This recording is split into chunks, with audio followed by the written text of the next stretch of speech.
Hello. I figured I would go through some of the Y chromosome haplogroups again, just uh, just to touch on some of the points. So there's this thing called the Semitic Genome Project that is basically identifies the three nodes, of which would be Shem, Ham, and Japheth, the Y chromosomes, and of course the one node is A, B, C, D, and E.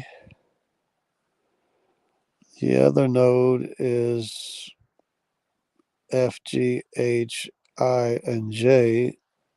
And then the third node is K, L, M, N, O, P, Q, R, S, and T. So it's basically already been established by the Simmons Genome Project as to what, what the three nodes are.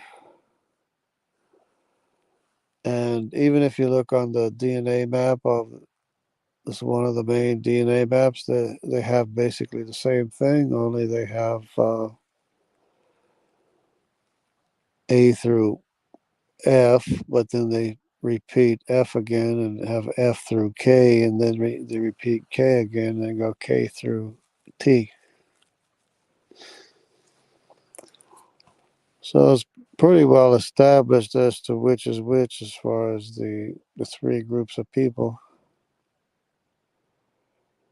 And of course, the mtDNA would be different. But I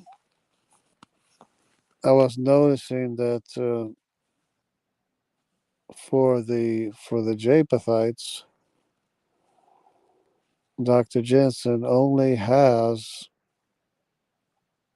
J1, J2, I1, and I2 to cover the seven sons of Japheth.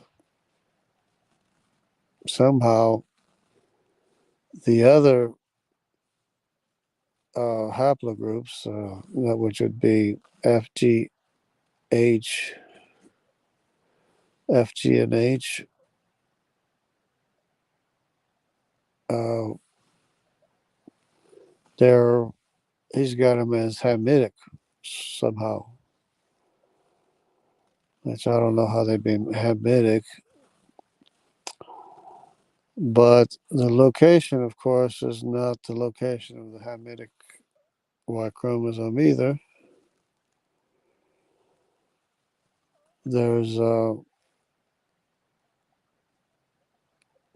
the G and the C are the early Europeans, which would be obviously the Assyrians and the descendants of Nimrod from the the area of Sumer and Tigris and Euphrates, the area of the Assyrians,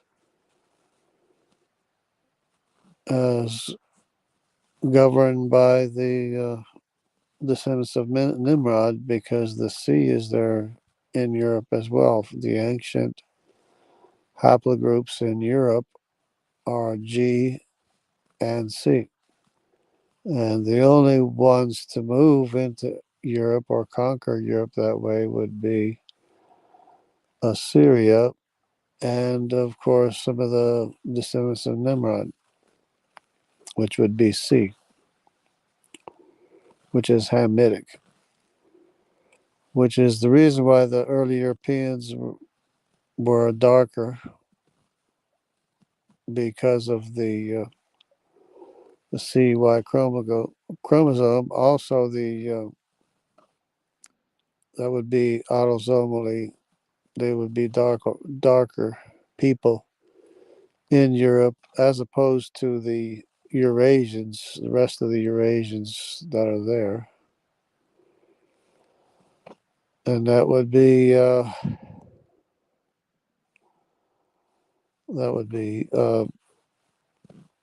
of course, Ashkenaz, the son of Gomer, and Riphath would be R1A and R1B, as well as Madai was in Europe as well, which they left the QY chromosome in the area where Madai was located in Europe. Tubal was in Italy, and he left the KY chromosome in Italy.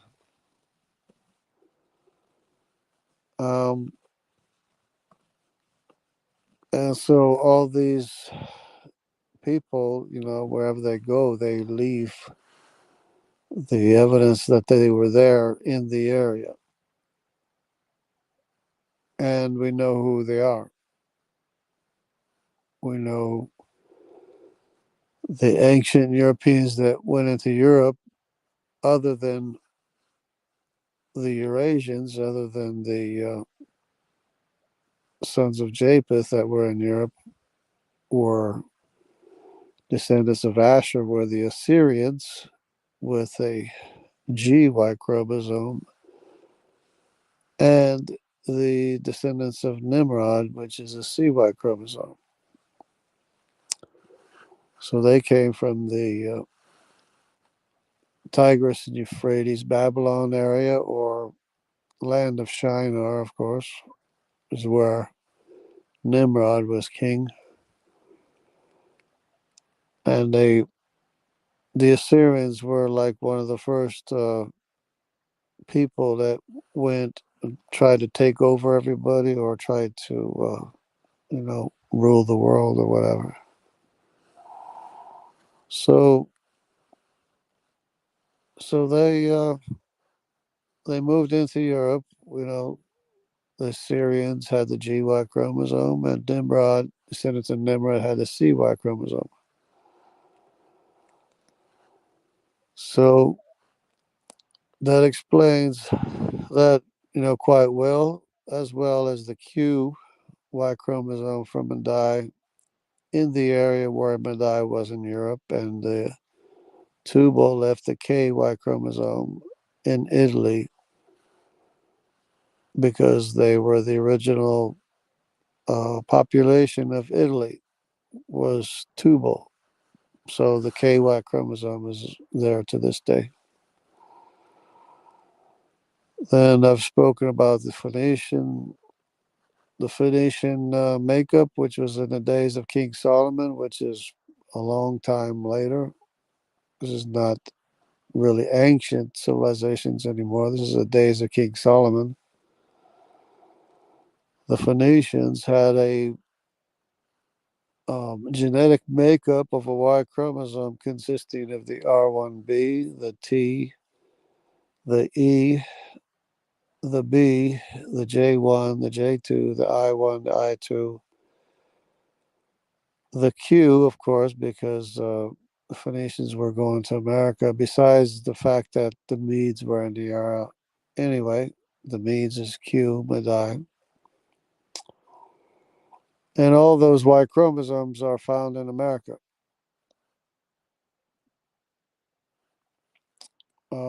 Because they were the genetic makeup of the Phoenicians in the days of King Solomon, when they were at peace with the Phoenicians. And of course, the Medes is from like eastern, beyond the Tigris Euphrates, eastern part of the Fertile Crescent, or the far eastern part. That's the area where Elam was as well. The Elamites. The Elamites have the HY chromosome. And another interesting thing, the Elamites are also gypsies with a HY chromosome. And the gypsies have a tradition, and they claim to be Jewish as well, or Judaic, or they claim to be Jewish as well. And So about a quarter of this population is Judaic, J2, while 40% is about has the HY chromosome of the gypsies in Europe.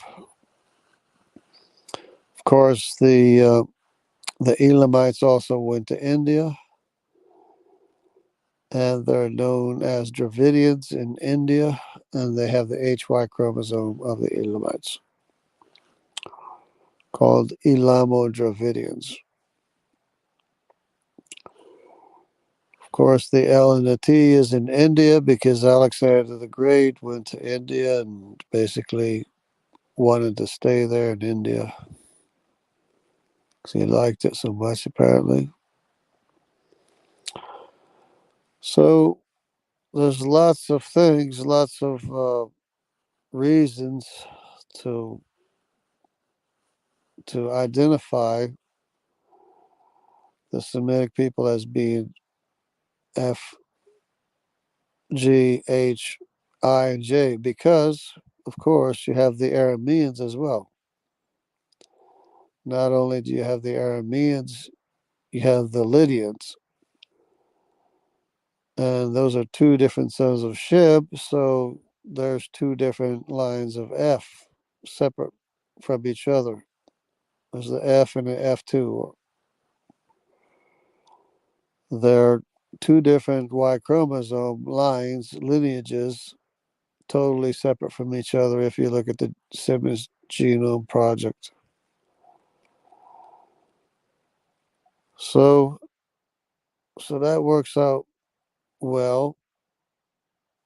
G can only be the Assyrians, H can only be the Elamites, F and F2 can only be Aram and Lydia because those are the five sons of Shem: Aaron, Lud, Asher, Elam, and Arpachshad. Those are the five sons of Shem. So those are the Semitic people with the identification of F, G, H, I, and J. Now the seven sons of Japheth, they have seven distinct lines. We already mentioned the L and the T. T is the Javan sea people, Greek sea people that also had trade with Africa. That's a known fact. So their TY chromosome is in the Horn of Africa. The L is the Thracians, which are the known people in the area of Thrace. Thrace is the area of the Thracians descended from Tiraz. So those are two sons of Japheth. Of course, the other ones I've already mentioned, Tubal and Madai. Those are two more sons of Japheth. Madai was in Europe with a Q. Tubal was in Italy with a K. You have the Greek people, the Greek Sea people, and the Thracians. And that's four. And then you have Meshach and Magog.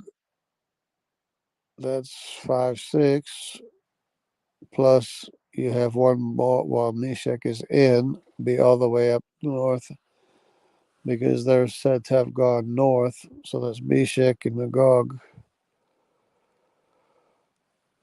Actually, let's see, it's Tubal, Madai, Javan, uh, Tiraz, and Meshach and Magog. That's 6. I'm missing one. Um, let's see the K. The O is Magog, N is Meshach.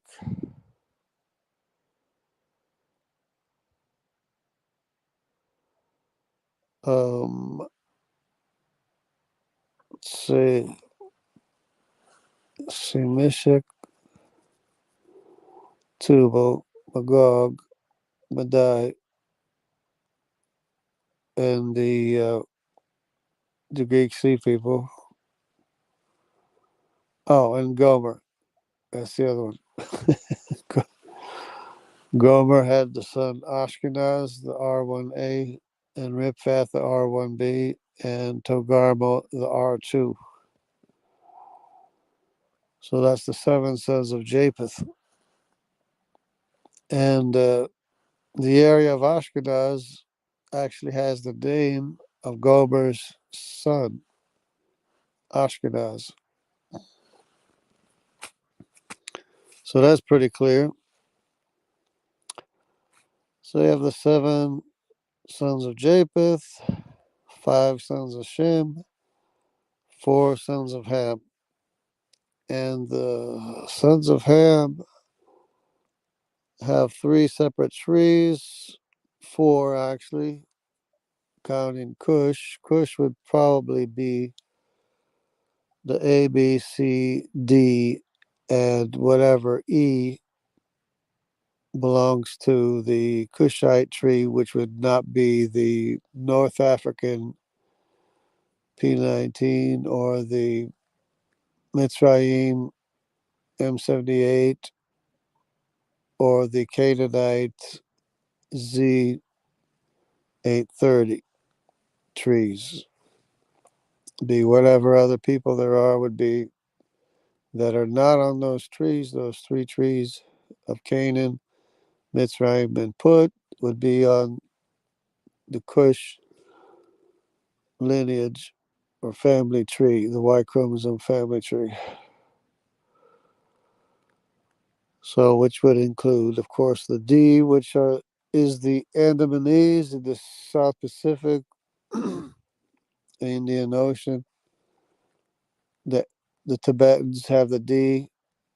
The Jomons and the Ainus and the Japanese, Northern Japanese, have the DY chromosome from a descendant of Kush, which I'm not sure who it is yet. It might be Havala or somebody. Anyway, that's about it. It's a rehash, a wrap up as confirmed by the Simmons Genome Project, plus in the other divisions. If you look at the other divisions, that's how they're divided up. Because even the secular people say that the rest of the world evolved from the C Y chromosome, which would be Nimrod, which is because they're not actually descendants of Nimrod, they just think they're descendants of Nimrod, the C Y chromosome. But at least they know that it's a group um, called F, G, H, I, J, and K. And then, but the K is actually part of the next group, which is K, L, M, N, O, P, Q, R, S, and T. So that's how they have it divided up. And I think it's interesting that Dr. Jensen has the J1, J2, and I1, I2 as the seven sons of Japheth, which I don't know how we got seven sons of Japheth out of J1, J2, I1, and I2, which, if you look at the Jewish populations, the main largest group in the population, of course, is the J2, because it's, descendants of Judah, basically, and anybody else that was there. And the I2 and the I1 is also prevalent in Jewish populations, as well as the the basically the Phoenician signature, which is the Q, the T, the R1B, the E, like Albert Einstein has the E from the Canaanite, probably the Canaanite family tree. But anyways, that would be like the Jewish signature is basically the Phoenician signature, the same mixture. I mean, the same, not the same percentages, but the same Y chromosomes. Of course, the it's only a small percentage of T in the Jewish populations, as it's a small percentage of Q, and a larger percentage maybe of R1B, a fairly large percentage of E, maybe 5% or so or more, and maybe a few others depending on who they are, but it's consistent whether it's a Sephardic Jew or Ashkenazi Jew or whatever kind of Jewish population is consistent with a signature of the haplogroups similar to the Phoenician haplogroups found in America, which, as I said, is the R1B, the T, the J1, J2, I1, I2, because this is, of course, in the days of King Solomon, before Israel was separated from Judah. So that's why the I1 and I2 is found in America as well in the Phoenician population. So it'd be the E, and even the B is found in America. So it's basically either Canaanite, basically Mediterranean populations, or autosomally Mediterranean people. So, and that's what the Canaanites would be as well, and the Jewish population would have to be that same Mediterranean population as the Phoenicians found in America. Well, but of course, with more, descendants of Judah, J2, maybe some J1. I mean, the descendants of Levi or Aaron are J1, so there could be some more Israelites that are J1 as well. J2 seems to be specifically Judah, especially the M172, the J2 M172 could be the descendants of David and Solomon, direct descendants. Well, anyways, that's about it um, for rehashing the Y chromosome haplogroups of Shem, Ham, and Japheth, and it fits very well, including when you consider the mitochondrial as well, mitochondrial DNA. There's the X found in the Levant area of Israel, and the X2. And the X2 is also found in America, in the Great Lakes region where they had the copper mines in America, is also found there. The mitochondrial DNA is found in both places. So wherever the X came from, whether it was from the Middle East and went to America, or whether it came from America and came and went to the Middle East, but the X is basically spread around Europe anyway, so it appears to have gone from the the Middle East to America by way of the Phoenicians, as well as the R1b. Y chromosome is in America, that same location of the Great Lakes region. And the T Y chromosome is found in America. I'm not sure exactly where it's located in America because I haven't seen a map of it yet. At least maybe have to look again or something. But there's a lot of T, which is the Javan, would be the Javan Sea people, would be Elisha, Kittib, the people of Cyprus and the islands, the Greek islands and stuff, the Greek Sea people. That's the TY chromosome, which is commonly found in the Jewish populations as well